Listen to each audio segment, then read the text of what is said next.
Tensions between Pretoria and Washington have reached a new low.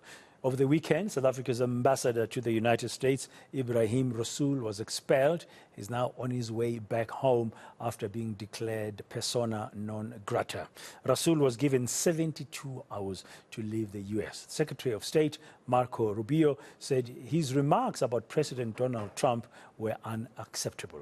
To discuss this diplomatic fallout and its ramifications, I'm joined in studio by Terence Mcnamee, Global Fellow at the Wilson Center. Terence, good morning. Thank you very much for joining us.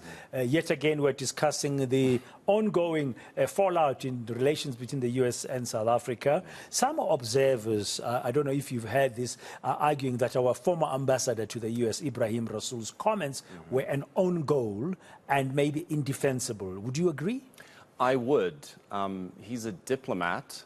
He's not an activist. So he had one job to do. And the reality is the nature of diplomacy is that you have to represent your country's interests in states that leaders may be doing very, very bad things. That's the nature of the game. And so although obviously President Trump has been very, very disruptive, it is not in the nature of diplomacy to conduct himself in the way that he has. I'm very confused as to whether anything was premeditated. I don't think it was.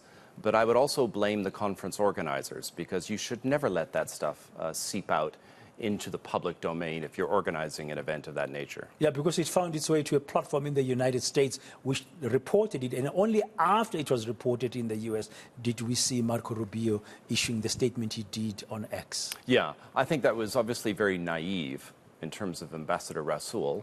But again, the problem with this, of course, is the original sin was that him being appointed in the first place, is that he was clearly, in terms of his profile and background, a red rag to a bull for the Trump administration.